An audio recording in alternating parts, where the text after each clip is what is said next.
नमस्कार साथियों, मैं आपका मेंटर के गोदारा और आज आपके जो हमारा HSC TGT का एग्ज़ाम होने वाला है 14 तारीख को, उसके लिए इम्पोर्टेंट क्वेश्चन लेकर आया हूँ, जो कि अगर यहाँ से क्वेश्चन आता है तो आपका ज़रूर उसमें से आ जाएगा। तो साथियों स्टार्ट करते हैं। नोलिस्ट के बारे में, जैसे अपना जोसेफ कॉनराड है या लॉर्ड एल्फ्रेड टेनिसन है या T.S. एलियट है, ये सभी 18वीं शताब्दी से बिलोंग करते हैं। तो इनके बारे में अगर मॉडर्न पोइट्री में से आता है या मॉडर्न टाइम में से आता है तो क्वेश्चन यहीं से आपका आ जाएगा। तो साथियों पढ़ते हैं। Who declared himself classist, royalist, politics and Anglo Catholicism, यानी कि किसने अपने आप को, अपने बारे में ये बात कही है कि वो एक क्लासिस्ट इन लिटरेचर था, रॉयलिस्ट इन पॉलिटिक्स था और Anglo Catholicism.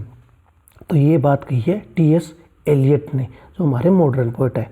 Who among the following was born in America and settled in England, कौन सा लेखक है जिसका जन्म तो अमेरिका में होता है लेकिन बाद में उसने सिटीजनशिप किसकी ले ली थी, इंग्लैंड की। तो वो हमारे T.S. एलियट है, जिनका जन्म अमेरिका में हुआ लेकिन सिटीजनशिप कहाँ की ले ली उन्होंने, इंग्लैंड की।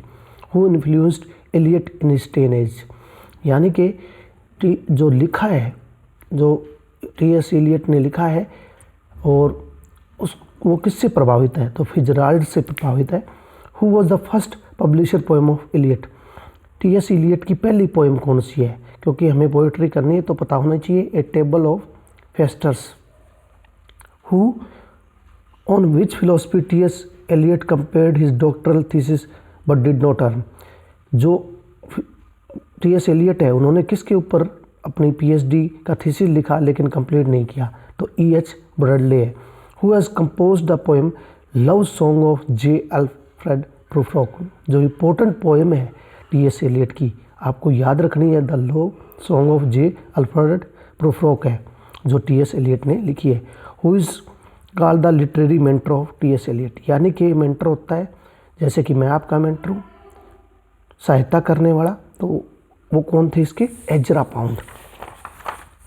नेक्स्ट पढ़ते हैं। Which magazine did love song J. Alfred Prufrock published, कौन सी मैगजीन के अंदर ये पब्लिश हुई, the magazine of verse. In which magazine did Eliot work 1972-99, तो द इगोइस्ट मैगजीन के अंदर T.S. एलियट ने काम किया। When did Eliot receive Nobel prize for literature, 1948। When did the Waste Land get published, ये इंपॉर्टेंट है। Waste Land जो poem थी 1922 में पब्लिश हुई और कौन सी मैगजीन के अंदर हुई, क्राइटेरियन, जो क्राइटेरियन वर्क था। Who has been referred as il miglior fabbro, तो एजरा पाउंड को इन्होंने कहा है, क्योंकि जो इनके मेंटर थे वो भी कौन थे, Ezra Pound. Which Criterion essayist was written by T.S. Eliot, तो ये सब छोड़ के किसके लिए नहीं लिखा है, यानी कि गोबलिन मार्केट, ये इनके द्वारा नहीं लिखी गई है। ये तो इनके वर्क हैं। T.S. एलियट का पहला वर्क कौन सा है, हमें सीक्वेंस में, सीरीज़ में इनको करना है। तो सबसे पहला वर्क हमारा क्या है, Prufrock and other observation, love song of Alfred Prufrock है। दूसरा कॉन्फिडेंशियल कलरक है। तीसरा फैमिली रियूनियन और चौथा मर्डर इन कैथेड्रल। वैसे याद रख सकते हो आप कि लव सॉन्ग जो सबसे पहले गाए जाते हैं, व्यक्ति लव सॉन्ग गाता है, फिर उसके बाद कॉन्फिडेंस आ जाता है, उसके अंदर कॉन्फिडेंशियल कलरक है, उसके बाद वो फैमिली बनाता है और अंत में उसकी हत्याएं वगैरह, मर्डर वगैरह होते हैं। तो इस तरीके से आप इनको याद रख सकते हो साथियों, ये इनके वर्क हैं। आगे नेक्स्ट क्वेश्चन पढ़ते हैं साथियों। Which of the following poem tells about the Persian king who visited Christ, तो जर्नी ऑफ द मेगाई, ये इंपॉर्टेंट नहीं है इतना। In which Eliot's essay the dissociation of sensibility, तो ये किसके बारे में कहा है या कौन से ऐसे में ये बात कही है, तो मेटाफिजिकल पोएट के बारे में कहा है। Which of the following play was not written by Eliot, Eliot ने कौन सा नहीं लिखा है, तो अभी आपको ये बताया है कि सबसे लव सॉन्ग अल्फ्रेड प्रूफ्रोक है, कॉन्फिडेंशियल कलर का रियूनियन, द पैराडाइज लॉस्ट नहीं है, क्योंकि ये जॉन मिल्टन ने लिखा है 1667 में। Which technique is use by Waste Land, Waste Land के अंदर कौन सी टेक्निक यूज़ की है, तो सिमेंटोग्राफिक टेक्निक यूज़ की है। Which of the following work Eliot compare the poem April is the cruellest month, याद रखना है साथियों, April is the cruellest month, April is the sweetest month, दो लाइनें यूज़ होती है। जो क्रूलेस्ट मंथ है वो किसके अंदर यूज़ होती है, द वेस्टलैंड के अंदर। Who called the Waste Land a music of idea, Allen Tate. Who has compose the work hollow man, तो टी.एस. एलियट का ये होलो मैन है साथियों। तो ज़्यादा टाइम वेस्ट ना करते हुए हमें आगे भी करने हैं। Who compose Ash Wednesday, T S. Eliot. Ash Wednesday known as conversation poem, तो टी.एस. एलियट की है। Who has been assassinated in play murder in cathedral, ये ध्यान रखना है हमें कि मर्डर इन कैथेड्रल जो प्ले है इनका टी.एस., इसमें किसकी हत्या करते हैं? थॉमस बेकेट, जो हमारे एक क्लर्जी मैन थे, एक संत थे, उनकी हत्या की जाती है। और इसके बारे में पूरा द कैंटरबरी टेल्स किसने लिखा है? जेफरी चौसर ने। Who among the following is A comics purse play, the confidential colour. तो साथियों आगे हम जानते हैं, हमारे थोड़ा सा ही हमें जानना है वॉर पोइट के बारे में कि वॉर पोइट कौन कौन से हैं। तो जे.बी. शाह है, विलेड ओवन है, सिगवर्ड सेजून है और रॉबर्ट ब्रूक, ये चारों आपको याद रखने, ये वॉर पोइट है। Wars are raised by minister, managed by administration and fought by soldier, ये बात किसने कही है कि युद्ध शुरू तो मंत्री करवा देते हैं, संभालता एडमिनिस्ट्रेशन है, लेकिन लड़ना किसको पड़ता है? सिपाहियों को। तो जे.बी. शो की ये लाइन है, क्योंकि ये वॉर पोइट है, युद्ध के पोइट है। और जो ट्रोजन वार हुआ तो इससे संबंधित है। वेलफर्ड सेजून, इनको याद रखना है आपने। Which of the following is not written by Wilfred Owen, आपको पता है किपस ये नहीं लिखा गया, बाकी सारे इनके द्वारा लिखे गए हैं। My subject is war and pity of war, the poetry is Wilfred Owen की है। Who was the middle name of Siegfried Sassoon, middle name Siegfried Sassoon का क्या है? तो आपको ये ध्यान रखना है, ये सिगफर्ड सेजून का लोरेन है, आपको स्पेलिंग भी याद रखनी है। Which trilogy written by Siegfried Sassoon, Sherston, बाकी ये इंपॉर्टेंट नहीं है। Which was the title of the first play collection of Siegfried Sassoon, the daffodil murder. तो ज़्यादा आपको इसके बारे में इंपॉर्टेंट नहीं है, जो इंपॉर्टेंट है वो मैं बता देता हूँ, ये इंपॉर्टेंट है। In which work Sassoon denunciated the experience of war, किसके अंदर वार के? ए सोल्जर डिक्लेरेशन, ये आपको याद रखना है, सेजून सेग्रेट का जो प्ले है। Which who believed that war was being prolonged by those who had power, ये बात किसने कही है कि वॉर वही लड़ सकते हैं जिनके अंदर पावर होती है, पैसे की पावर होती है। तो सिगफर्ड सेजून, क्योंकि ये एक वार पोइट है, ये याद करने की जरूरत नहीं है, ये याद रखना है आपको। Which poet has been called the handsomest young man in England, कौन से लेखक ने ये कहा है कि वॉर पोइट में सबसे हैंडसम कौन था? किसके बारे में कहा ये सबसे हैंडसम पोइट कौन था? तो रॉबर्ट ब्रूक था। Which war was prominently known as war soldier, जो द सोल्जर किसने लिखी है? रॉबर्ट ब्रूक ने। ध्यान रखना है, ये सोल्जर डिक्लेरेशन तो लिखी है सेजून फ्रेगरेट ने, और सीधा जो सोल्जर आ जाए तो ये रॉबर्ट ब्रूक ने लिखी है। Who called Robert Brooks handsome young man, ये किसने बात कही थी कि रॉबर्ट ब्रूक सबसे हैंडसम आदमी था वॉर पोइट में? तो विल्बर ईस्ट ने कही है। Who composed poem front trenches, Isaac Rosenberg ji, important नहीं है ये। नेक्स्ट देखते हैं, तो ये बात की है इमेजिनेशन मूवमेंट से कौन रिलेटेड है? तो ये सारे वार पोइट हैं, तो ये एक है रिचर्ड एलिंगटन है, वो इमेजिनिस्ट मूवमेंट से है। Who among the following was friend Siegfried Sassoon and verse poets, तो एडमंड ब्लंडन, जो सिगफर्ड सेजून था उसका फ्रेंड कौन था? तो एडमंड ब्लंडन था, जो कि ऑक्सफोर्ड में क्या था? प्रोफेसर था। आगे भी गए। Who was the following ended his career at Oxford, तो एडमंड ब्लंडन था। एडमंड ब्लंडन को नोबेल प्राइज़ 6 बार मिला है, ध्यान रखना है आपको। तो ये इतना ही इंपॉर्टेंट था, बाकी इसमें इंपॉर्टेंट नहीं है। नेक्स्ट साथियों हम ले लेते हैं, क्योंकि फास्ट करेंगे एग्ज़ाम सर पे आपका।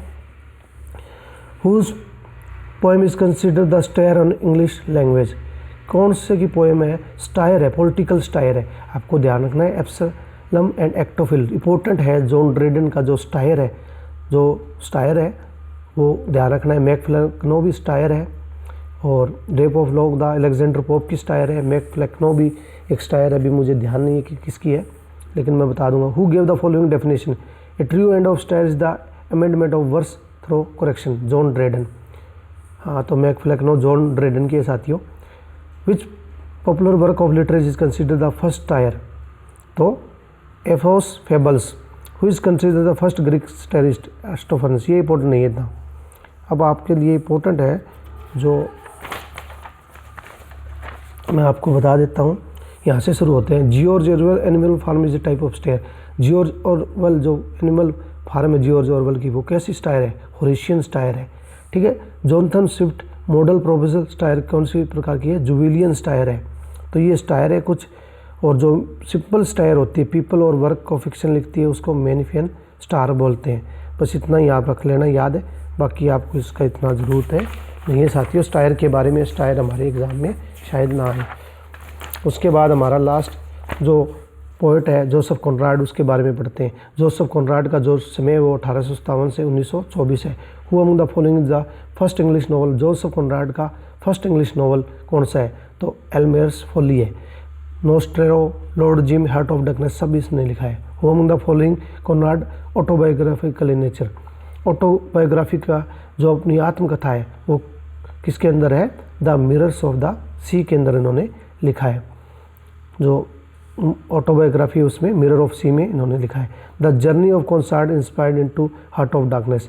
जो हार्ट ऑफ डार्कनेस है ये इंपॉर्टेंट है, आपको ध्यान रखना है। इसके अंदर जोसेफ कॉनराड कहाँ की जर्नी दिखाता है? जर्नी टू कोंगो, यानी कि साउथ अफ्रीका का जो कोंगो जो द्वीप था उसकी दिखाता है। Who among the following is composed bye Joseph Conrad? तो ये है जोसेफ कॉनराड द्वारा लिखा गया। Who among the following also provide Conrad financial success? तो चांस साथियों पढ़ के नहीं दिखा रहा हूँ क्योंकि इंपॉर्टेंट नहीं होता, वो मैं नहीं पढ़ता। Who called Conrad thoroughgoing racist? यानी कि कौन सा, किसने ये कहा कि वो रेसिस्ट यानी कि जो रेसिज्म है उसके बारे में लिखा है? चिनोआ अबिचे, ध्यान रखना आपको। नेक्स्ट देखो जो इंपॉर्टेंट है, who is written Tarrant in the novella heart of darkness? Tarrant किसको माना है? जो हीरो कौन है? कुर्ज है। Who said horror horror heart of darkness? बहुत बार ये नेट में भी आए साथियों, ध्यान रखनी है ये चीज़ें जो अंडरलाइन कर रखी है कि हॉरर हॉरर किसने कही है? ये बात कुर्ज के बारे में कही है, कुर्ज ने कही है। Who was the written on the pamphlet which was found by Kurtz? Kurtz ने जो पेम्पलेट लिखा वो कौन सा था? Exterminates all the brutes. When did Marlow cries while Kurtz dead?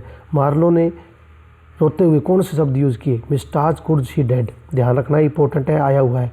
Who among the following is a psychological novel? तो Lord Jim psychological novel है। Lord Jim कौन सी मैगजीन में पब्लिश हुआ? ब्लैकवुड में। Who were the pilgrims going to Lord Jim? Lord Jim में कहाँ जा रहे हैं? मेक्का। जैसे सर थॉमस बेकेट की कैंटरबरी जा रहे हैं तो ये मेक्का जा रहे हैं। Which title acquired by Lord Jim? Town. ये आगे इतना इंपॉर्टेंट नहीं है, यहाँ ये important. Which place resemble Costa Guana in real life? तो कोलंबिया है, आगे इतना इंपॉर्टेंट नहीं है साथियों। जो इंपॉर्टेंट होती है वही चीज़ आपको बता रहा हूँ मैं। लॉर्ड एल्फ्रेड टेनिसन का है, जो समय वो 1809 है। When did Lord Alfred die? 1892। He was Lord Alfred Tennyson outlook literature? तो ऑप्टिमिस्टिक और पेसिमिस्टिक दोनों आशावादी और निराशावादी पोएट है वो। According to speaker who is compare to lotus eater? ऊपर वाला नहीं पढ़ रहा हूँ क्योंकि इंपॉर्टेंट नहीं है। जो इंपॉर्टेंट लोटस ईटर है उसके अंदर अफीम की खेती के बारे में दिखाया गया है। When was Timbuktu published? तो 1829। तो ये लोटस ईटर के बारे में बताया है, तो आपको ध्यान रखना है। यूलिसिस, ये इंपॉर्टेंट है साथियों। Where was Ulysses returning after battle of Troy? तो इथाका, जो एक फौजी के बारे में, जब फौजी घर आता है तो वो परेशान हो जाता है और वापस वो युद्ध में जाना चाहता है, तो वो कहाँ से आया था? इथाका से। तो आपको लॉर्ड एलिफेंट टेनिसन ये वर्क याद रखने। लोटस ईटर है वो ओपीएम से संबंधित है। टिम्बुक्टू यूलिसिस सोल्जर के बारे में है। इथाका की जर्नी के बारे में, लेडी ऑफ स्लोट और मेमोरियम एलजीएन की। आपको what was Ulysses other name? Ulysses का अदर नेम क्या है? तो ओडेसिस है। लोटस ईटर का पब्लिश हुआ 1832। Who is the author of work? Iliad, Homer है, सभी को पता है। When did Ulysses realise towards the end of life? Ulysses क्या रियलाइज़ करता है? Bored of his life at home because of life is soldier? क्योंकि वो परेशान हो गया है, पहले वो सिपाही था, अब घर पे बैठे है, वो परेशान है, दोबारा वो युद्ध में जाना चाहता है। This is published 1833। Who wrote Ulysses? Alfred Tennyson, बता दिया है। Which is Ulysses about? Trojan war के बारे में साथियों यूलिसिस। और यूलिसिस सपोर्ट किसको करता है? एगेमेन को। तो ये इंपॉर्टेंट थे। ट्रोजन वॉर कंटिन्यूड, कितने साल के लिए ट्रोजन वॉर चला? 10 साल के लिए। For how many did right about lost? 10 years. घूमता रहा और युद्ध लड़ता रहा 10 साल। तो दिया हुआ है ट्रोजन वॉर तब तक चला, तब तक यूलिसिस युद्ध लड़े। According to Ulysses who would be the better king? His son. तो what was Ulysses dream? He wanted to go on a expedition, ध्यान रखना है। Name the important work of Alfred Tennyson, तो ये आपको पता ही है। What was the charge of light brigade published 1800। Who wrote the sequel the charge of light Rupert Rudyard Kipling. Sequence of deals which war Cimmerian Crimean war. तो साथियों यही था आज के लिए, इतना मुझे लगता है कि इसमें से कुछ ना कुछ ज़रूर आएगा।